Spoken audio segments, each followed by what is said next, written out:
मैं doctor सुंदरजीत Kaur Buttar, lecturer Punjabi सरकारी कन्या senior secondary school camp Batala जिला गुरदासपुर तो तुहानूं सारिਆਂ ਨੂੰ सत्कार ते प्यार भरपूर सत श्री अकाल कहनी आ।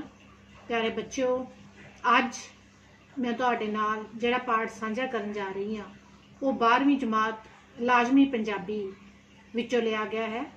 पाठ का नाम है पंजाब दे रस्म रिवाज।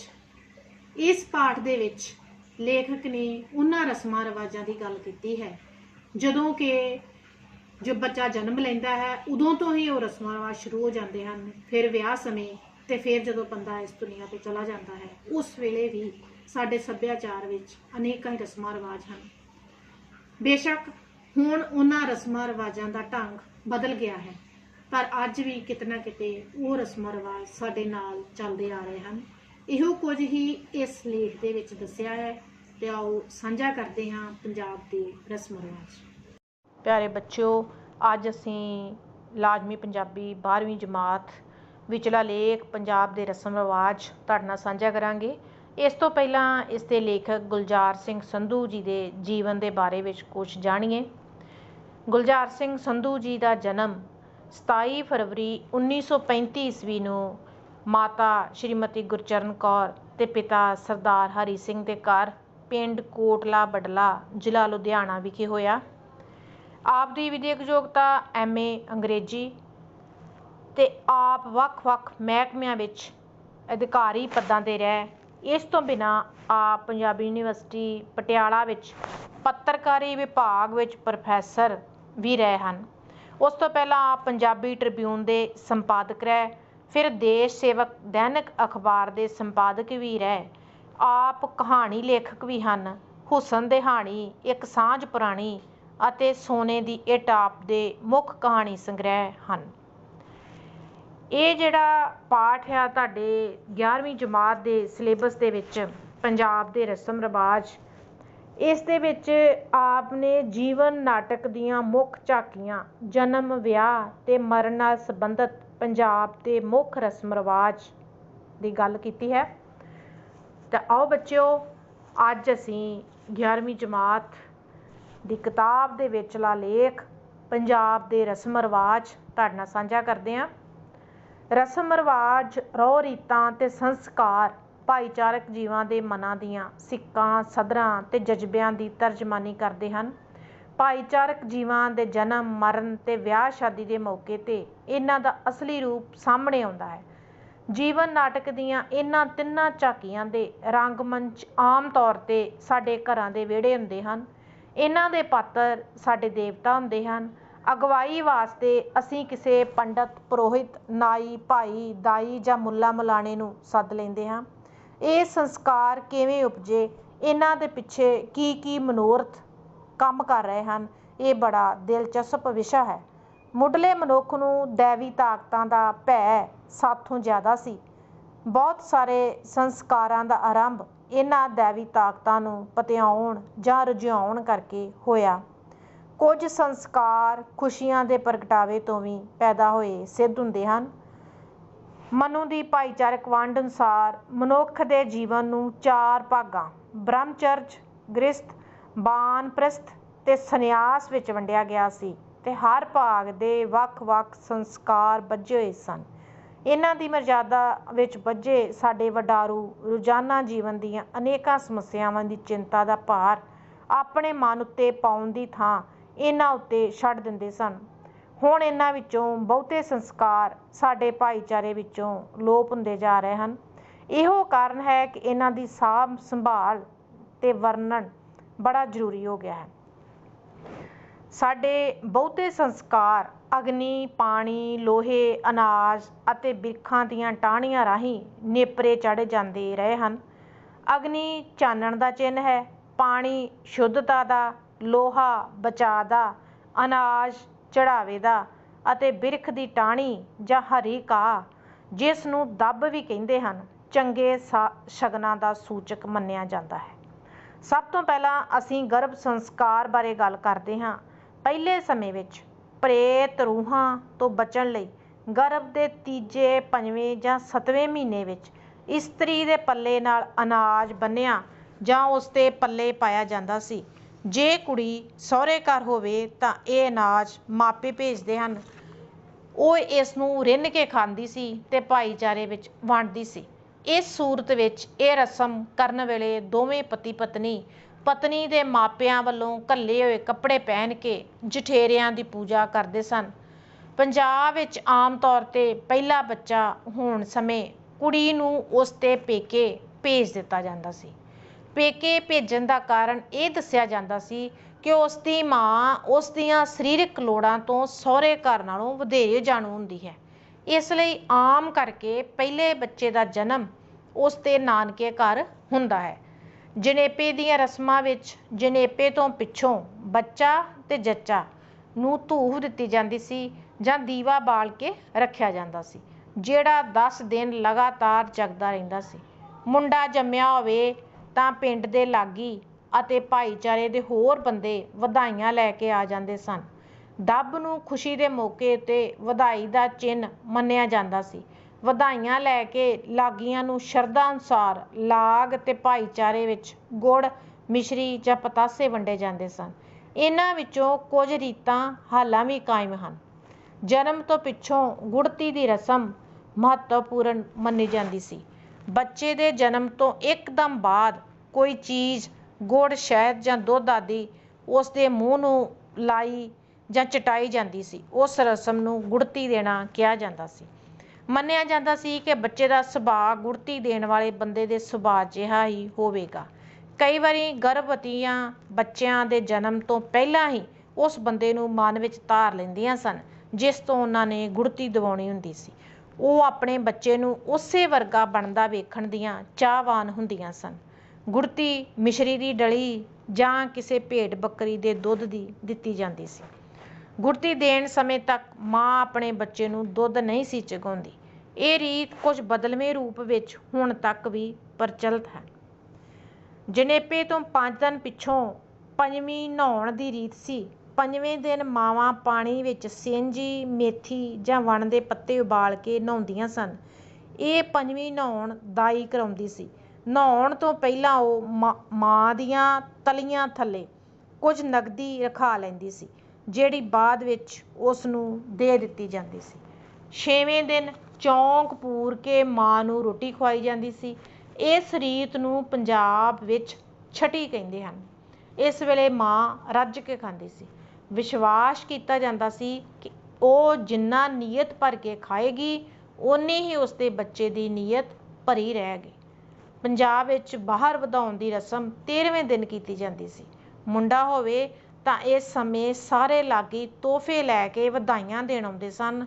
ਮਹਿਰਾ, ਮੌਲੀ ਵਿੱਚ ਸ਼ਰੀਂਹ ਦੇ ਪੱਤਿਆਂ ਦਾ ਸਿਹਰਾ, ਤਰਖਾਣ, ਗੁੱਲੀ ਡੰਡਾ, ਮੋਚੀ ਮੌਜੇ, ਘੁਮਿਆਰ, ਨਹਾਉਣ ਵਾਲਾ ਢੋਰਾ ਜਾਂ ਝੱਜਰ ਤੇ ਦਾਈ ਬੱਚੇ ਵਾਸਤੇ ਤੜਾਗੀ ਭੇਟ ਕਰਦੀ ਸੀ। ਇਹਨਾਂ ਤੋਹਫਿਆਂ ਤੇ ਵਧਾਈਆਂ ਦੇ ਬਦਲੇ ਉਹਨਾਂ ਨੂੰ ਬਣਦਾ ਸਰਦਾ ਲਾਗ ਵੀ ਦਿੱਤਾ ਜਾਂਦਾ ਸੀ।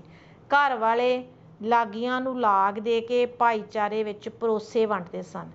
ਸ਼ਾਮ ਨੂੰ ਬੱਚੇ ਦੀ ਮਾਂ ਜਣੇਪੇ ਤੋਂ ਪਿੱਛੋਂ ਪਹਿਲੀ ਵਾਰੀ ਹੱਥ ਵਿੱਚ ਪਾਣੀ ਦੀ ਗੜਵੀ ਲੈ ਕੇ ਬਾਹਰ ਜਾਂਦੀ ਸੀ।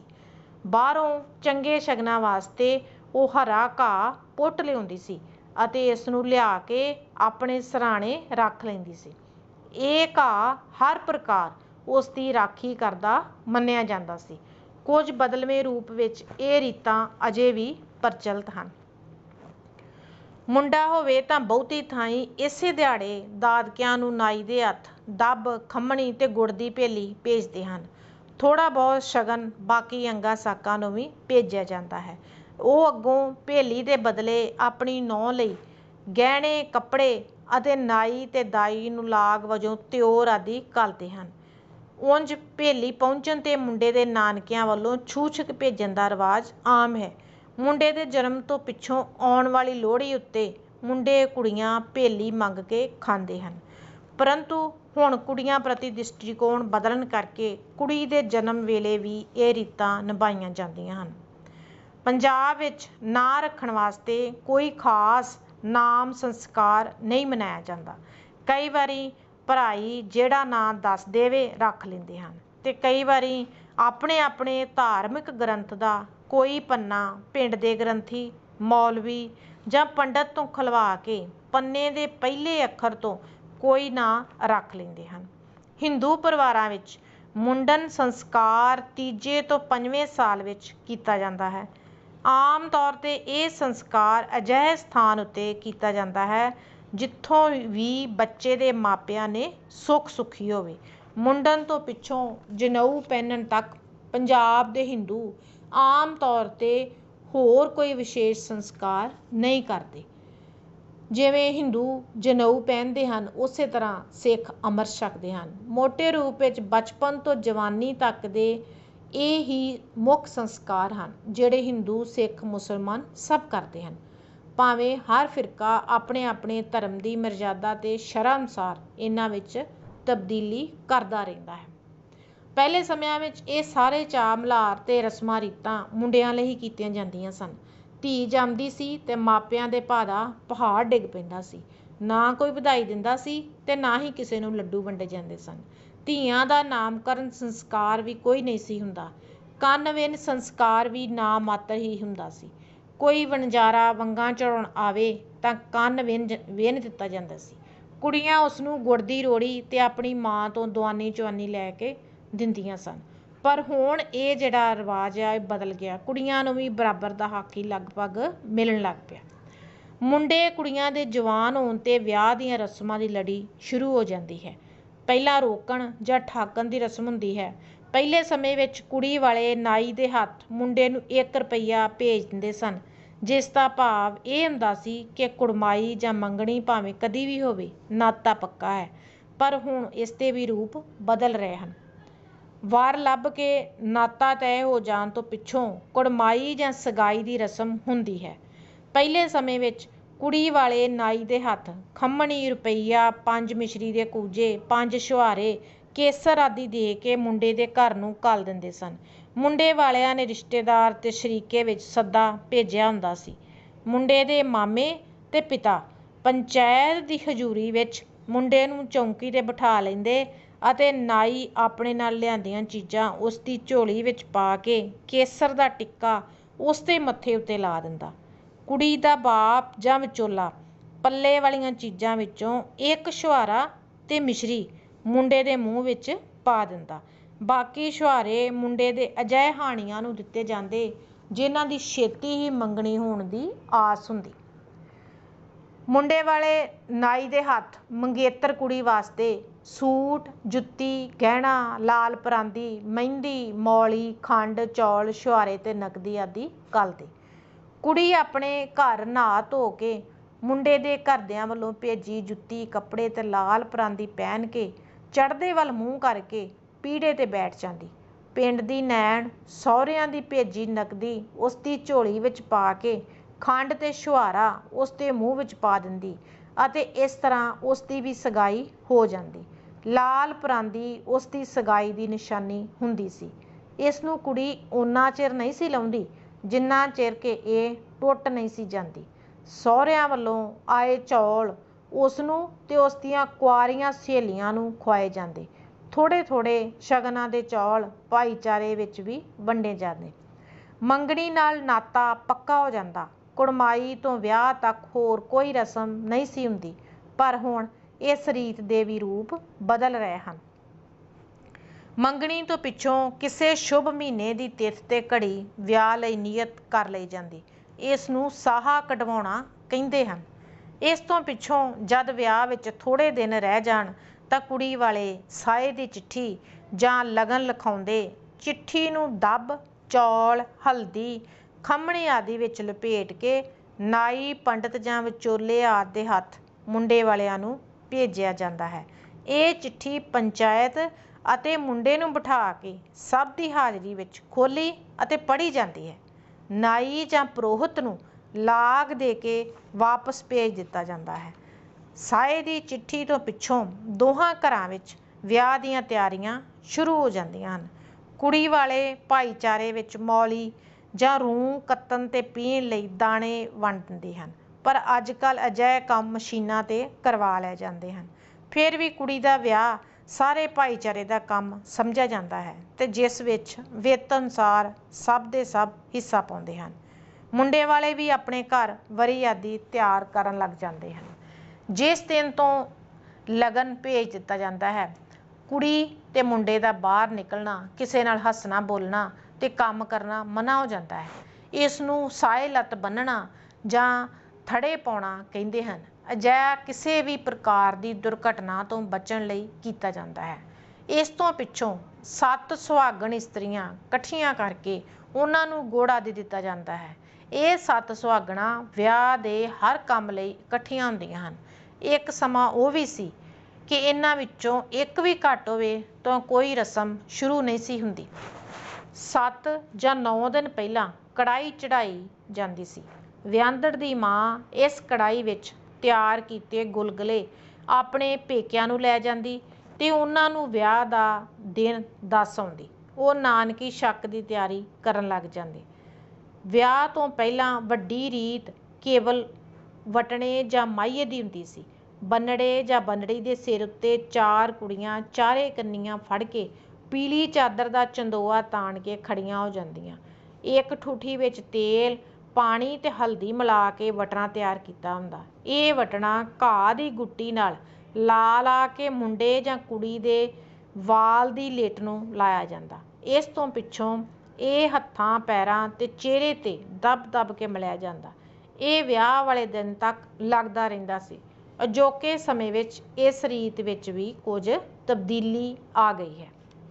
ਵਿਆਹ ਤੋਂ ਇੱਕ ਦਿਨ ਪਹਿਲਾਂ ਸੱਦੇ ਹੋਏ ਅੰਗ ਸਾਕ ਪਹੁੰਚਣੇ ਸ਼ੁਰੂ ਹੋ ਜਾਂਦੇ। ਸਭ ਤੋਂ ਵਧੇਰੇ ਮੇਲ ਨਾਨਕਿਆਂ ਦਾ ਹੁੰਦਾ ਹੈ, ਜਿਹੜੇ ਆਪਣੀ ਦੋਹਤਰੀ ਜਾਂ ਦੋਹਤਮਾਂ ਲਈ ਗਹਿਣੇ, ਬਿਸਤਰੇ, ਪਲੰਘ, ਬਰਤਨ ਤੇ ਕੱਪੜੇ ਲੀੜੇ ਲੈ ਕੇ ਆਉਂਦੇ ਹਨ। ਇਹ ਵੀ ਆਮ ਹੈ ਕਿ ਮਾਮੇ ਮਾਮੀ ਨੇ ਇੱਕ ਦੂਜੇ ਦਾ ਲੜ ਫੜਿਆ ਹੁੰਦਾ ਹੈ। ਬਾਕੀ ਮੇਲ ਚੋਲ ਕਰਦਾ ਤੇ ਬੰਬੀਹੇ ਬੁਲਾਉਂਦਾ ਪਿੰਡ ਦੀ ਜੂਹ ਵਿੱਚ ਵੜਦਾ ਹੈ। ਵਿਆਹੁੰਦੜ ਦੀ ਮਾਂ ਆਪਣੇ ਭਰਾ ਭਰਜਾਈ ਦੇ ਸਵਾਗਤ ਲਈ ਉਡੀਕ ਕਰ ਰਹੀ ਹੁੰਦੀ ਹੈ। ਦੂਜੇ ਦਿਨ ਚੰਨ ਚੜ੍ਹਨ ਤੋਂ ਪਹਿਲਾਂ ਮੁੰਡੇ ਨੂੰ ਆਖਰੀ ਵਟਣਾ ਮਲ ਕੇ ਨਹਾ ਦਿੰਦੇ ਹਨ। ਨਹਾ ਕੇ ਉਸ ਨੂੰ ਮਾਮੇ ਦੀ ਲਿਆਂਦੀ ਹੋਈ ਪੋਸ਼ਾਕ ਪਹਿਨਾਈ ਜਾਂਦੀ ਹੈ। ਇਸ ਤੋਂ ਪਿੱਛੋਂ ਮੁੰਡੇ ਦੇ ਸਿਰ ਉੱਤੇ ਮੋੜ ਜਾਂ ਮੁਕਟ ਜਾਂ ਮੱਥੇ 'ਤੇ ਸਿਹਰਾ ਬੰਨ੍ਹ ਦਿੰਦੇ ਹਨ। ਸਰਬਾਲੇ ਨੂੰ ਵੀ ਇਸੇ ਤਰ੍ਹਾਂ ਨਹਾ ਕੇ ਸਿਹਰਾ ਬੰਨ੍ਹਿਆ ਜਾਂਦਾ ਹੈ ਤੇ ਤਿਆਰ ਕੀਤਾ ਜਾਂਦਾ ਹੈ। ਇਸ ਤੋਂ ਪਿੱਛੋਂ ਘੋੜੀ ਦੀ ਰੀਤ ਹੁੰਦੀ ਹੈ। ਘੋੜੀ ਚੜ੍ਹਨ ਤੋਂ ਪਹਿਲਾਂ ਮੁੰਡੇ ਦੀ ਭਰਜਾਈ ਸੁਰਮਾ ਪਾ ਕੇ ਸੁਰਮਾ ਪਵਾਈ ਲੈ ਲੈਂਦੀ ਹੈ। ਉਸ ਤੋਂ ਪਿੱਛੋਂ ਉਸ ਦੀ ਭੈਣ ਵਾਗ ਫੜਦੀ ਹੈ ਤੇ ਲੜ ਜਾਂ ਪੱਲਾ ਝੱਲਦੀ ਨਾਲ ਤੁਰਦੀ ਹੈ। ਮੁੰਡੇ ਦੀ ਮਾਂ ਤੇ ਹੋਰ ਸ਼ਰੀਕਣੀਆਂ ਸਲਾਮੀਆਂ ਪਾਉਂਦੀਆਂ ਹਨ ਤੇ ਪੂਰੇ ਸ਼ਗਨ ਮਨਾ ਕੇ ਉਸ ਨੂੰ ਮੋਟਰ ਰੱਥ ਆਦਿ ਵਿੱਚ ਬਿਠਾ ਦਿੰਦੀਆਂ ਹਨ ਤੇ ਭੈਣ ਨੂੰ ਵਾਗ ਫੜਾਈ ਦੇ ਦਿੱਤੀ ਜਾਂਦੀ ਹੈ। ਅੱਗੇ ਵਿਆਹ ਦੀ ਰਸਮ ਸ਼ੁਰੂ ਹੋ ਜਾਂਦੀ ਹੈ ਤੇ ਵਿਆਹ ਵਿੱਚ ਫੇਰਿਆਂ ਦੀ ਰਸਮ ਬਹੁਤ ਮਹੱਤਵਪੂਰਨ ਹੈ, ਕਿਉਂਕਿ ਇਸ ਤੋਂ ਬਿਨਾਂ ਵਿਆਹ ਸੰਪੂਰਨ ਨਹੀਂ ਸਮਝਿਆ ਜਾਂਦਾ। ਪਰ ਇਹਨਾਂ ਰਸਮਾਂ ਵਿੱਚ ਥਾਂ ਤੇ ਰਿਵਾਜ ਅਨੁਸਾਰ ਤਬਦੀਲੀ ਕੀਤੀ ਜਾਂਦੀ ਹੈ। ਕੁੜੀ ਨੂੰ ਕੁੜੀ ਦਾ ਮਾਮਾ ਖਾਰਿਆਂ ਤੋਂ ਚੁੱਕ ਕੇ ਅੰਦਰ ਬਿਠਾ ਦਿੰਦਾ ਹੈ। ਇੱਥੇ ਹੀ ਕੁੜੀ ਦੀ ਮਾਂ ਮਾਮੇ ਨੂੰ ਮਿਸ਼ਰੀ ਜਾਂ ਦੁੱਧ ਦੇ ਕੇ ਸਨਮਾਨਦੀ ਹੈ। ਸਿੰਘ ਸਭਾ ਲਹਿਰ ਨੇ ਆਨੰਦ ਕਾਰਜ ਦੀ ਰੀਤ ਦਾ ਪ੍ਰਚਾਰ ਕੀਤਾ। ਇੱਥੇ ਹਵਨ ਦੀ ਥਾਂ ਸ੍ਰੀ ਗੁਰੂ ਗ੍ਰੰਥ ਸਾਹਿਬ ਦਾ ਪ੍ਰਕਾਸ਼ ਕੀਤਾ ਜਾਂਦਾ ਹੈ। ਫਿਰ ਸੁਹਾਗ ਜੋੜੀ ਸ੍ਰੀ ਗੁਰੂ ਗ੍ਰੰਥ ਸਾਹਿਬ ਦੇ ਆਲੇ ਦੁਆਲੇ ਲਾਵਾਂ ਦੇ ਪਾਠ ਤੇ ਕੀਰਤਨ ਸਮੇਂ 4 ਫੇਰੇ ਲੈਂਦੀ ਹੈ। ਚਾਰੇ ਲਾਵਾਂ ਪੜ੍ਹ ਕੇ ਗ੍ਰੰਥੀ ਜਾਂ ਭਾਈ ਆਨੰਦ ਸਾਹਿਬ ਦਾ ਪਾਠ ਕਰਕੇ ਭੋਗ ਪਾ ਦਿੰਦਾ ਹੈ। ਆਨੰਦ ਕਾਰਜ ਜਾਂ ਲਗਨ ਫੇਰਿਆਂ ਨਾਲ ਅਸਲੀ ਕਾਰਜ ਖਤਮ ਹੋ ਜਾਂਦਾ ਹੈ। ਇਸੇ ਤਰ੍ਹਾਂ ਜੰਝ ਦੇ ਤੁਰਨ ਤੋਂ ਪਹਿਲਾਂ ਕੁੜੀ ਵਾਲੇ ਮੁੰਡੇ ਵਾਲਿਆਂ ਨੂੰ ਅਤੇ ਆਪਣੇ ਭਾਈਚਾਰੇ ਨੂੰ ਦਿੱਤੇ ਜਾਣ ਵਾਲਾ ਦਾਜ ਤੇ ਖੱਟ ਵਿਖਾਉਂਦੇ ਹਨ। ਇਸ ਵਿੱਚ ਉਹ ਸਭ ਕੁਝ ਵਿਖਾਇਆ ਜਾਂਦਾ ਹੈ ਜਿਹੜਾ ਕੁੜੀ ਵਾਲੇ ਮੁੰਡੇ ਵਾਲਿਆਂ ਨੂੰ ਜਾਂ ਆਪਣੀ ਧੀ ਨੂੰ ਦਿੰਦੇ ਹਨ। ਦਾਜ ਵੇਖ ਕੇ ਬਰਾਤ ਤਾਂ ਚਲੀ ਜਾਂਦੀ ਹੈ, ਪਰ ਮੁੰਡਾ ਤੇ ਉਸ ਦਾ ਸਰਬਾਲਾ ਬੈਠੇ ਰਹਿੰਦੇ ਹਨ। ਭਾਈਚਾਰੇ ਦੀਆਂ ਔਰਤਾਂ ਮੁੰਡੇ ਨੂੰ ਸਲਾਮੀਆਂ ਪਾਉਂਦੀਆਂ ਹਨ, ਕੁੜੀਆਂ ਟਿਚਰਾਂ ਕਰਦੀਆਂ ਹਨ ਤੇ ਉਸ ਤੋਂ ਛੰਦ ਆਦਿ ਸੁਣਦੀਆਂ ਹਨ। ਸਰਬਾਲੇ ਨੂੰ ਤਾਂ ਬਸ ਹੱਥਾਂ ਉੱਤੇ ਹੀ ਚੁੱਕ ਲੈਂਦੀਆਂ ਹਨ। ਪਰ ਹੁਣ ਇਹਨਾਂ ਰੀਤਾਂ ਦੇ ਵਿੱਚ ਵੀ ਤਬਦੀਲੀ ਆ ਗਈ ਹੈ।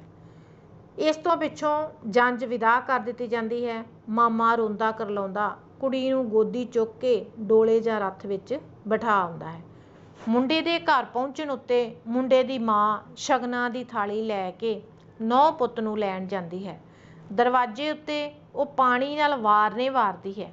ਉਹ 7 ਵਾਰੀ ਪਾਣੀ ਮੂੰਹ ਨੂੰ ਲਾਉਂਦੀ ਹੈ, ਭਾਵ ਉਹ ਪੁੱਤ ਦੇ ਦੁੱਖ ਆਪਣੇ ਸਿਰ ਲੈਣ ਦੀ ਕੁਰਬਾਨੀ ਕਰਦੀ ਹੈ।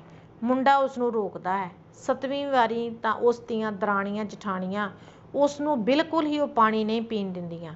ਇਸ ਤੋਂ ਪਿੱਛੋਂ ਵਹੁਟੀ ਨੂੰ ਭਾਈਚਾਰੇ ਦੀਆਂ ਔਰਤਾਂ ਸ਼ਗਨ ਪਾਉਂਦੀਆਂ ਹਨ ਤੇ ਮੂੰਹ ਵੇਖਦੀਆਂ ਹਨ। ਇਸ ਤਰ੍ਹਾਂ ਅੱਗੇ ਜਨਮ ਤੇ ਵਿਆਹ ਦੀਆਂ ਮੁੱਖ ਰਸਮਾਂ ਤੋਂ ਪਿੱਛੋਂ ਅਕਾਲ ਚਲਾਣੇ ਜਾਂ ਮੌਤ ਦੀਆਂ ਰਸਮਾਂ ਦਾ ਜ਼ਿਕਰ ਕਰਨਾ ਵੀ ਬਣਦਾ ਹੈ। ਵਿਅਕਤੀ ਦੇ ਪ੍ਰਾਣ ਤਿਆਗਣ ਤੋਂ ਪਿੱਛੋਂ ਤਰੀਮਤਾਂ ਘਰ ਵਿੱਚ ਵੈਣ ਪਾਉਣ ਲੱਗ ਜਾਂਦੀਆਂ ਹਨ ਅਤੇ ਮਰਦ ਬਾਹਰ ਫੂੜੀ ਵਿਛਾ ਕੇ ਬੈਠ ਜਾਂਦੇ ਹਨ। ਸਾਰੇ ਉਸ ਦੇ ਚੰਗੇ ਅਮਲਾਂ ਦੀ ਸਿਫਤ ਕਰਦੇ ਹਨ। ਫਿਰ ਮ੍ਰਿਤਕ ਨੂੰ ਆਖਰੀ ਇਸ਼ਨਾਨ ਕਰਵਾਇਆ ਜਾਂਦਾ ਹੈ। ਜੇ ਇਸਤਰੀਆਂ ਸੁਹਾਗਣ ਮਰੀ ਹੋਵੇ ਤਾਂ ਕੱਪੜਿਆਂ ਨਾਲ ਗਹਿਣੇ ਤੇ ਲਾਲ ਚੰਦੋਰੀ ਪਹਿਨਾ ਕੇ, ਹੱਥਾਂ ਪੈਰਾਂ ਨੂੰ ਮਹਿੰਦੀ ਤੇ ਹੋਠਾਂ ਨੂੰ ਦੰਦਾਸਾ, ਅੱਖਾਂ ਵਿੱਚ ਸੁਰਮਾ, ਵੀਣੀ ਉੱਤੇ ਚੂੜੀਆਂ ਤੇ ਮੱਥੇ ਤੇ ਬਿੰਦੀ ਲਾ ਕੇ ਅੰਤਮ ਯਾਤਰਾ ਲਈ ਤਿਆਰ ਕਰਦੇ ਹਨ। ਮ੍ਰਿਤਕ ਨੂੰ ਨਹਾਉਂਦਿਆਂ ਉਧਰ ਚਿਖਾ ਵਾਸਤੇ ਬਾਲਣ ਢੋ ਲਿਆ ਜਾਂਦਾ ਹੈ ਤੇ ਇਧਰ ਅਰਥੀ ਤਿਆਰ ਕਰ ਲਈ ਜਾਂਦੀ ਹੈ। ਅਰਥੀ ਵਾਸਤੇ ਬਾਂਸ ਜਾਂ ਬੇਰੀ ਦੀ ਲੱਕੜ ਵਰਤੀ ਜਾਂਦੀ ਹੈ। ਕਿੱਲਾਂ ਦੀ ਥਾਂ ਭੱਬੜ ਆਦਿ ਨਾਲ ਹੀ ਅਰਥੀ ਦੀਆਂ ਲੱਕੜੀਆਂ ਨੂੰ ਬੰਨ੍ਹਿਆ ਜਾਂਦਾ ਹੈ। ਘਰ ਤੋਂ ਸਿਵਿਆਂ ਨੂੰ ਜਾਂਦੇ ਸਮੇਂ ਮ੍ਰਿਤਕ ਦੇ ਕਰੀਬੀ ਰਿਸ਼ਤੇਦਾਰ ਉਸ ਦੀ ਅਰਥੀ ਨੂੰ ਆਪਣੇ ਮੋਢਿਆਂ ਉੱਤੇ ਚੁੱਕ ਕੇ ਲਿਜਾਂਦੇ ਹਨ। ਘਰੋਂ ਤੁਰਨ ਸਮੇਂ ਰਸਮੀ ਤੌਰ ਤੇ ਉਸ ਦੀ ਮ੍ਰਿਤਕ ਦੇਹੀ ਤੋਂ ਪੈਸੇ ਵਾਰ ਕੇ ਉਸ ਦਾ ਭਾੜਾ ਜਾਂ ਕਿਰਾਇਆ ਉਤਾਰ ਦਿੱਤਾ ਜਾਂਦਾ ਹੈ। ਅੱਧ ਮਾਰਗ ਤੋਂ ਪਿੱਛੋਂ ਇਸਤਰੀਆਂ ਉੱਥੇ ਹੀ ਬੈਠ ਜਾਂਦੀਆਂ ਸਨ ਤੇ ਮਰਦ ਅਰਥੀ ਨਾਲ ਚਲੇ ਜਾਂਦੇ ਸਨ। ਪਰ ਅੱਜ ਕੱਲ੍ਹ ਔਰਤਾਂ ਵੀ ਸ਼ਮਸ਼ਾਨ ਘਾਟ ਦੇ ਅੰਦਰ ਤੱਕ ਚਲੀਆਂ ਜਾਂਦੀਆਂ ਹਨ। ਸ਼ਮਸ਼ਾਨ ਭੂਮੀ ਵਿੱਚ ਪਹੁੰਚ ਕੇ ਅਰਥੀ ਲਾ ਲੈਂਦੇ ਹਨ, ਚਿਖਾ ਵਾਸਤੇ ਲੱਕੜੀ ਚਿਣ ਲੈਂਦੇ ਹਨ। ਫਿਰ ਮ੍ਰਿਤਕ ਦੇਹੀ ਨੂੰ ਚਿਖਾ ਉੱਤੇ ਲਿਟਾ ਦਿੱਤਾ ਜਾਂਦਾ ਹੈ। ਇਸ ਤੋਂ ਪਿੱਛੋਂ ਵੱਡਾ ਪੁੱਤਰ ਆਪਣੇ ਹੱਥ ਵਿੱਚ ਲਾਂਬੂ ਲੈ ਕੇ ਸੱਜਿਓਂ ਖੱਬੇ ਨੂੰ ਇੱਕ ਗੇੜਾ ਅਰਥੀ ਦੇ ਦੁਆਲੇ ਕੱਢਦਾ ਹੈ। ਮ੍ਰਿਤਕ ਦੇ ਪੈਰਾਂ ਕੋਲ ਪਹੁੰਚ ਕੇ ਉਹ ਚਿਖਾ ਨੂੰ ਲਾਂਬੂ ਲਾ ਦਿੰਦਾ ਹੈ। ਅੱਗ ਲੱਗ ਜਾਣ ਤੇ ਅਰਥੀ ਨਾਲ ਆਏ ਸਾਰੇ ਆਦਮੀ ਦੂਰ ਜਾ ਕੇ ਖਲੋ ਜਾਂਦੇ ਹਨ। ਜਦ ਚਿਖਾ ਜਲ ਕੇ ਮੁਰਦੇ ਦੀ ਖੋਪਰੀ ਵਿਖਾਈ ਦੇਣ ਲੱਗ ਜਾਵੇ ਤਾਂ ਕੋਈ ਆਦਮੀ ਅਰਥੀ ਦਾ ਇੱਕ ਵੱਡਾ ਡੰਡਾ ਕੱਢ ਕੇ ਮੁਰਦੇ ਦੀ ਖੋਪਰੀ ਠਕੋਰਦਾ ਹੈ ਅਤੇ ਹਥਲਾ ਡੰਡਾ ਚਿਖਾ ਦੇ ਉੱਪਰੋਂ ਲਾਸ਼ ਦੇ ਪੈਰਾਂ ਤੋਂ ਪਾਰ ਸੁੱਟ ਦਿੰਦਾ ਹੈ। ਇਸ ਨੂੰ ਕਪਾਲ ਕਿਰਿਆ ਕਹਿੰਦੇ ਹਨ। ਕਪਾਲ ਕਿਰਿਆ ਤੋਂ ਪਿੱਛੋਂ ਅਰਥੀ ਨਾਲ ਆਏ ਸਾਰੇ ਬੰਦੇ ਚਿਖਾ ਦੇ ਬਾਹਰ ਪਏ ਬਾਲਣ ਦੇ ਤੀਲਿਆਂ ਨੂੰ ਚਿਖਾ ਉੱਤੇ ਸੁੱਟਦੇ ਹਨ ਤੇ ਫਿਰ ਬਿਨਾਂ ਪਛਾਣ ਤੱਕਣ ਤੋਂ ਵਾਪਸ ਤੁਰ ਪੈਂਦੇ ਹਨ। ਸਾਰੇ ਆਦਮੀ ਇਹਨਾਂ ਚਿੰਨ੍ਹਾਂ ਰਾਹੀਂ ਮੁਰਦੇ ਨਾਲ ਆਪਣੇ ਸੰਬੰਧ ਤੋੜਦੇ ਹਨ। ਕਈ ਵਾਰੀ ਡੱਕਾ ਤੋੜਦੇ ਹਨ ਤੇ ਕਈ ਵਾਰੀ ਕੰਡਾ। ਕਈ ਨਿੰਮ ਦੀ ਪੱਤੀ ਚਬਾ ਕੇ ਮਰਨ ਵਾਲੇ ਨੂੰ ਆਪਣੇ ਵਾਸਤੇ ਨਿੰਮੋਂ ਕੌੜਾ ਕਰ ਦਿੰਦੇ ਹਨ ਜਾਂ ਅੱਕ ਦਾ ਦੁੱਧ ਚੋ ਕੇ ਅੱਕੋਂ ਕੌੜਾ। ਰਸਤੇ ਵਿੱਚ ਸਾਰੇ ਸੱਜਣ ਕਿਸੇ ਖੂਹ, ਟੋਭੇ ਜਾਂ ਛੱਪੜ ਉੱਤੇ ਹੋ ਸਕੇ ਤਾਂ ਇਸ਼ਨਾਨ, ਨਹੀਂ ਤਾਂ ਹੱਥ ਮੂੰਹ ਧੋਂਦੇ ਹਨ। ਮੌਤ ਤੋਂ ਤੀਜੇ ਦਿਨ ਮੁਰਦੇ ਦੇ ਫੁੱਲ ਚੁਗਣੇ ਜਾਂਦੇ ਹਨ। ਫੁੱਲਾਂ ਨੂੰ ਹਰਿਦੁਆਰ ਜਾਂ ਕੀਰਤਪੁਰ ਸਾਹਿਬ ਜਲ ਪ੍ਰਵਾਹ ਕੀਤਾ ਜਾਂਦਾ ਹੈ। ਇਸ ਤੋਂ ਪਿੱਛੋਂ ਕੁਝ ਦਿਨ ਦੂਰ ਨੇੜੇ ਦੀਆਂ ਮਕਾਨਾਂ ਆਉਂਦੀਆਂ ਹਨ। ਹੰਗਾਮੇ ਦੇ ਸਮੇਂ ਇੱਕ ਰਸਮ ਦਸਤਾਰਬੰਦੀ ਦੀ ਕੀਤੀ ਜਾਂਦੀ ਹੈ। ਭਾਈਚਾਰੇ ਦੀ ਹਾਜ਼ਰੀ ਵਿੱਚ ਵੱਡਾ ਪੁੱਤਰ ਆਪਣੇ ਸਹੁਰਿਆਂ ਦੀ ਦਿੱਤੀ ਪੱਗ ਬੰਨ੍ਹਦਾ ਹੈ। ਇਸ ਤਰ੍ਹਾਂ ਉਹ ਆਪਣੇ ਪਿਤਾ ਦਾ ਵਾਰਸ ਬਣ ਜਾਂਦਾ ਹੈ। ਜਿੱਥੋਂ ਤੱਕ ਮੁਸਲਿਮ ਭਾਈਚਾਰੇ ਦਾ ਸੰਬੰਧ ਹੈ, ਉਹਨਾਂ ਦੀਆਂ ਰਸਮਾਂ ਦੇ ਵੱਡੇ ਫਰਕ ਹਨ। ਉਹ ਅੰਮ੍ਰਿਤਪਾਨ, ਜਨੇਊ ਦੀ ਥਾਂ ਸੁੰਨਤ ਦੀ ਰਸਮ ਕਰਦੇ ਹਨ ਤੇ ਮੌਤ ਉਪਰੰਤ ਮ੍ਰਿਤਕ ਦੇਹ ਨੂੰ ਅਗਨ ਦੀ ਭੇਂਟ ਕਰਨ ਦੀ ਥਾਂ ਦਫਨਾਉਂਦੇ ਹਨ। ਇਸ ਤਰ੍ਹਾਂ ਜੀਵਨ ਰੂਪੀ ਨਾਟਕ ਦੇ ਆਰੰਭ ਤੋਂ ਅੰਤ ਤੱਕ ਵਿਭਿੰਨ ਰਸਮ ਰਿਵਾਜ ਕੀਤੇ ਜਾਂਦੇ ਹਨ। ਇਹਨਾਂ ਦੀ ਪੂਰਤੀ ਵਿੱਚ ਦਾਈ, ਨਾਈ ਤੇ ਭਾਈ ਕਰਮਵਾਰ ਜਨਮ, ਵਿਆਹ ਤੇ ਮੌਤ ਦੀਆਂ ਰਸਮਾਂ ਵਿੱਚ ਮਹੱਤਵਪੂਰਨ ਭਾਗ ਲੈਂਦੇ ਹਨ। ਸਮੇਂ ਦੀ ਤਬਦੀਲੀ ਨਾਲ ਸਾਰੇ ਰਸਮ ਰਿਵਾਜਾਂ ਵਿੱਚ ਵੀ ਅਨੇਕਾਂ ਹੀ ਤਬਦੀਲੀਆਂ ਆ ਗਈਆਂ ਹਨ। ਪਿਆਰੇ ਬੱਚਿਓ, ਅਸੀਂ ਇਹ ਸਾਰਾ ਲੇਖ ਤੁਹਾਨੂੰ ਸੁਣਾਇਆ ਕਿ ਪੰਜਾਬ ਦੇ ਰਸਮ ਰਿਵਾਜ ਕੀ ਹਨ ਤੇ ਕੀ ਇਹਨਾਂ ਵਿੱਚ ਤਬਦੀਲੀਆਂ ਆਈਆਂ। ਪਿਆਰੇ ਬੱਚਿਓ, ਹੁਣ ਅਸੀਂ ਇਸ ਪਾਠ ਵਿੱਚੋਂ ਜਿਹੜੇ ਬਿਲਕੁਲ ਛੋਟੇ ਪ੍ਰਸ਼ਨ ਆ, ਵਸਤੂਨਿਸ਼ਟ ਪ੍ਰਸ਼ਨ ਆਉਣੇ ਆ, ਉਹ ਤੁਹਾਡੇ ਨਾਲ ਥੋੜ੍ਹੇ ਜਿਹੇ ਸਾਂਝੇ ਕਰਾਂਗੇ। ਜਿਸ ਤਰ੍ਹਾਂ ਆਮ ਹੀ ਪ੍ਰਸ਼ਨ ਆ ਜਾਂਦਾ ਕਿ ਗੁਲਜ਼ਾਰ ਸਿੰਘ ਸੰਧੂ ਦਾ ਲਿਖਿਆ ਲੇਖ ਕਿਹੜਾ ਹੈ, ਤਾਂ ਤੁਸੀਂ ਕੀ ਉੱਤਰ ਦਿਓਗੇ? ਪੰਜਾਬ ਦੇ ਰਸਮ ਰਿਵਾਜ। ਜਾਂ ਇਸ ਤਰ੍ਹਾਂ ਪ੍ਰਸ਼ਨ ਆ ਜਾਂਦਾ ਕਿ ਪੰਜਾਬ ਦੇ ਰਸਮ ਰਿਵਾਜ ਲੇਖ ਕਿਸ ਦੀ ਰਚਨਾ ਹੈ, ਤੇ ਤੁਹਾਡਾ ਕੀ ਉੱਤਰ ਹੋਏਗਾ? ਗੁਲਜ਼ਾਰ ਸਿੰਘ ਸੰਧੂ ਦੀ। ਭਾਈਚਾਰਕ ਜੀਵਾਂ ਦੇ ਮਨਾਂ ਦੀਆਂ ਸਿੱਕਾਂ, ਸਦਰਾਂ ਤੇ ਜਜ਼ਬਿਆਂ ਦੀ ਤਰਜਮਾਨੀ ਕੌਣ ਕਰਦਾ ਹੈ? ਕੌਣ ਕਰਦਾ? ਰਸਮ ਰਿਵਾਜ ਜਾਂ ਰੋਹ ਰੀਤਾਂ ਕਹਿ ਲਓ। ਪੰਜਾਬ ਦੇ ਰਸਮ ਰਿਵਾਜ ਲੇਖ ਦੇ ਆਧਾਰ ਤੇ ਦੱਸੋ ਕਿ ਜੀਵਨ ਨਾਟਕ ਦੀਆਂ ਝਾਕੀਆਂ ਦੇ ਰੰਗਮੰਚ ਆਮ ਤੌਰ ਤੇ ਕਿਹੜੇ ਹੁੰਦੇ ਹਨ? ਕਿਹੜੇ ਹੁੰਦੇ ਆ? ਜਨਮ ਦੇ, ਵਿਆਹ ਤੇ ਮੌਤ ਤੇ। ਮੁੱਢਲੇ ਮਨੁੱਖ ਨੂੰ ਅਜੋਕੇ ਮਨੁੱਖ ਨਾਲੋਂ ਕਿਸ ਦਾ ਭੈ ਵਧੇਰੇ ਸੀ? ਮੁੱਢਲੇ ਮਨੁੱਖ ਦਾ ਜਾਂ ਅਜੋਕੇ ਮਨੁੱਖ ਦਾ? ਇਹਦੇ ਵਿੱਚ ਆ ਕਿ ਦੈਵੀ ਤਾਕਤਾਂ ਦਾ, ਉਸ ਵੇਲੇ ਦੀਆਂ ਦੈਵੀ ਤਾਕਤਾਂ ਦਾ ਮੁੱਢਲੇ ਮਨੁੱਖ ਨੂੰ ਜਿਹੜਾ ਸੀ ਅਜੋਕੇ ਮਨੁੱਖ ਨਾਲੋਂ ਵੱਧ ਭੈ ਵਧੇਰੇ ਸੀ। ਅੱਗੇ ਪ੍ਰਸ਼ਨ ਵੇਖੋ, ਪਾਣੀ ਕਾਹਦਾ ਚਿੰਨ੍ਹ ਹੈ? ਸ਼ੁੱਧਤਾ ਦਾ, ਬਚਾਓ ਦਾ, ਚੜਾਵੇ ਦਾ ਕਿ ਸ਼ਗਨਾਂ ਦਾ? ਇਹਦਾ ਕੀ ਉੱਤਰ ਹੋਏਗਾ? ਸ਼ੁੱਧਤਾ ਦਾ। ਬਚਾਓ ਦਾ ਚਿੰਨ੍ਹ ਕਿਹੜੀ ਚੀਜ਼ ਹੈ? ਪਾਣੀ ਆ, ਲੋਹਾ, ਆਵਾਜ਼ ਕਿ ਦੁੱਧ? ਤੇ ਤੁਹਾਡਾ ਕੀ ਉੱਤਰ ਹੋਏਗਾ? ਲੋਹਾ। ਪੰਜਾਬ ਦੇ ਰਸਮਾਂ ਰਿਵਾਜਾਂ ਦੀ ਸੰਭਾਲ ਕਰਨਾ ਕਿਉਂ ਜ਼ਰੂਰੀ ਹੋ ਗਿਆ ਹੈ? ਅਲੋਪ ਹੋਣ ਦੇ ਡਰ ਕਾਰਨ, ਵਿਗਾੜ ਪੈਦਾ ਹੋਣ ਕਾਰਨ, ਪੁਰਾਣੇ ਹੋਣ ਕਾਰਨ, ਨਵੀਨੀਕਰਨ ਲਈ। ਅਲੋਪ ਹੋਣ ਦੇ ਡਰ ਕਾਰਨ। ਅਗਲਾ ਵੇਖੋ ਪ੍ਰਸ਼ਨ, ਚੰਗੇ ਸ਼ਗਨਾਂ ਦੀ ਸੂਚਕ ਕਿਹੜੀ ਚੀਜ਼ ਹੈ? ਪਾਣੀ ਆ, ਲੋਹਾ, ਅਨਾਜ ਜਾਂ ਦੁੱਧ? ਇਹ ਕਿਹੜੀ ਚੀਜ਼ ਆ? ਦੁੱਧ। ਬੱਚੇ ਦੇ ਜਨਮ ਤੋਂ ਬਾਅਦ ਕਿਹੜੀਆਂ ਦੋ ਰਸਮਾਂ ਕੀਤੀਆਂ ਜਾਂਦੀਆਂ ਹਨ? ਗੁੜਤੀ ਤੇ ਛਟੀ, ਗੁੜਤੀ ਤੇ ਠਾਕਾ, ਛਟੀ ਤੇ ਠਾਕਾ, ਠਾਕਾ ਤੇ ਲਾਵਾਂ। ਕਿਹੜੀ ਕੀਤੀ ਜਾਂਦੀ ਆ? ਗੁੜਤੀ ਤੇ ਛਟੀ। ਜਣੇਪੇ ਤੋਂ ਕਿੰਨੇ ਦਿਨ ਮਗਰੋਂ ਬਾਹਰ ਵਧਾਉਣ ਦੀ ਰਸਮ ਹੁੰਦੀ ਹੈ? 10ਵੇਂ ਤੇ, 12ਵੇਂ ਤੇ, 13ਵੇਂ ਤੇ ਜਾਂ 14ਵੇਂ ਤੇ? ਤੇ ਤੁਹਾਡਾ ਉੱਤਰ ਕੀ ਹੋਏਗਾ? 13ਵੇਂ ਤੇ। ਮੁੰਡਨ ਤੇ ਜਨੇਊ ਪਹਿਨਣ ਦਾ ਸੰਸਕਾਰ ਕਿਹੜੇ ਧਰਮ ਵਿੱਚ ਕੀਤਾ ਜਾਂਦਾ ਹੈ? ਸਿੱਖ ਧਰਮ ਵਿੱਚ, ਈਸਾਈ ਧਰਮ ਵਿੱਚ, ਹਿੰਦੂ ਧਰਮ ਵਿੱਚ ਕਿ ਮੁਸਲਮਾਨ ਧਰਮ ਵਿੱਚ? ਤੇ ਤੁਹਾਡਾ ਉੱਤਰ ਹੋਏਗਾ ਹਿੰਦੂ ਧਰਮ ਵਿੱਚ। ਹਿੰਦੂ ਪਰਿਵਾਰਾਂ ਵਿੱਚ ਬੱਚੇ ਦਾ ਮੁੰਡਨ ਸੰਸਕਾਰ ਕਦੋਂ ਕੀਤਾ ਜਾਂਦਾ ਹੈ? 3 ਤੋਂ 5ਵੇਂ ਵਰ੍ਹੇ ਵਿੱਚ। ਕਿਸ ਧਰਮ ਵਿੱਚ ਅੰਮ੍ਰਿਤ ਛਕਾਇਆ ਜਾਂਦਾ ਹੈ? ਤੁਹਾਨੂੰ ਚੋਇਸ ਆ ਜਾਏਗੀ ਵੀ ਵੱਖ-ਵੱਖ ਜਿਹੜੇ ਪ੍ਰਸ਼ਨ ਉੱਤਰ ਦੱਸੇ ਹੋਣਗੇ, ਸਿੱਖ, ਹਿੰਦੂ, ਮੁਸਲਮ ਕਿ ਈਸਾਈ? ਤੇ ਤੁਹਾਡਾ ਉੱਤਰ ਹੋਏਗਾ ਸਿੱਖ। ਵਿਆਹ ਤੋਂ ਪਹਿਲਾਂ ਵੱਡੀ ਰੀਤ ਕਿਹੜੀ ਹੁੰਦੀ ਹੈ? ਵਿਆਹ ਸ਼ੁਰੂ ਹੋਣ ਤੋਂ ਪਹਿਲਾਂ ਵਟਣੇ ਜਾਂ ਮਾਹੀਏ ਦੀ ਜਿਹੜੀ ਵੱਡੀ ਰੀਤ ਆ ਹੁੰਦੀ ਹੈ। ਵਰੀ ਕਿਸ ਦੇ ਘਰ ਤਿਆਰ ਕੀਤੀ ਜਾਂਦੀ ਹੈ? ਮੁੰਡੇ ਵਾਲਿਆਂ ਦੇ ਘਰ। ਨਾਨਕੀ ਸ਼ੱਕ ਦੀ ਤਿਆਰੀ ਕੌਣ ਕਰਦਾ ਹੈ? ਨਾਨਕੇ। ਵਿਆਹ ਤੋਂ ਕਿੰਨੇ ਦਿਨ ਪਹਿਲਾਂ ਕੜਾਈ ਚੜਾਈ ਜਾਂਦੀ ਹੈ? 7 ਜਾਂ 9 ਦਿਨ। ਘੋੜੀ ਦੀ ਵਾਗ ਕੌਣ ਫੜਦਾ ਹੈ? ਭੈਣ। ਕੌਣ ਬੰਬੀਹਾ ਬੁਲਾਉਂਦਾ ਹੋਇਆ ਪਿੰਡ ਦੀ ਜੂਹ ਵਿੱਚ ਵੜਦਾ ਹੈ? ਕੌਣ ਵੜਦਾ? ਨਾਨਕਾ ਮੇਲ। ਆਨੰਦ ਕਾਰਜ ਦੀ ਰੀਤ ਦਾ ਪ੍ਰਚਾਰ ਕਿਸ ਨੇ ਕੀਤਾ? ਸਿੰਘ ਸਭਾ ਲਹਿਰ ਨੇ। ਅੱਗੇ ਵੇਖੋ, ਫੇਰਿਆਂ ਤੋਂ ਮਗਰੋਂ ਕਿਹੜੀ ਰਸਮ ਹੁੰਦੀ ਹੈ? ਵਰੀ ਦੀ। ਮ੍ਰਿਤਕ ਦੀ ਚਿਤਾ ਨੂੰ ਲਾਂਬੂ ਕੌਣ ਲਾਉਂਦਾ ਹੈ? ਵੱਡਾ ਪੁੱਤਰ। ਬੰਦੇ ਦੇ ਮਰਨ ਉੱਤੇ ਮਰਦ ਕਿੱਥੇ ਬੈਠਦੇ ਹਨ? ਫੂੜੀ ਵਿਛਾ ਕੇ। ਦਸਤਾਰਬੰਦੀ ਦੀ ਰਸਮ ਕਿਸ ਦਿਨ ਕੀਤੀ ਜਾਂਦੀ ਹੈ? ਹੰਗਾਮੇ ਦੇ ਦਿਨ। ਹੰਗਾਮੇ ਸਮੇਂ ਕਿਹੜੀ ਰਸਮ ਕੀਤੀ ਜਾਂਦੀ ਹੈ? ਦਸਤਾਰਬੰਦੀ ਦੀ। ਇਸੇ ਤਰ੍ਹਾਂ ਬੱਚਿਓ, ਕੁਝ ਪ੍ਰਸ਼ਨ ਤੁਹਾਨੂੰ ਜਿਹੜੇ ਆ ਹਾਂ ਜਾਂ ਨਾ ਵਿੱਚ ਜਵਾਬ ਦੇਣ ਵਾਲੇ ਵੀ ਵਿੱਚ ਆਉਣਗੇ। ਪਿਆਰੇ ਬੱਚਿਓ, ਅੱਜ ਅਸੀਂ ਤੁਹਾਡੇ ਨਾਲ ਪਾਠ ਸਾਂਝਾ ਕੀਤਾ ਪੰਜਾਬ ਦੇ ਰਸਮ ਰਿਵਾਜ। ਮੈਂ ਆਸ ਕਰਦੀ ਹਾਂ ਕਿ ਤੁਹਾਨੂੰ ਇਹ ਪਾਠ ਬਹੁਤ ਵਧੀਆ ਤਰੀਕੇ ਦੇ ਨਾਲ ਸਮਝ ਲੱਗ ਗਿਆ ਹੋਵੇਗਾ। ਧੰਨਵਾਦ।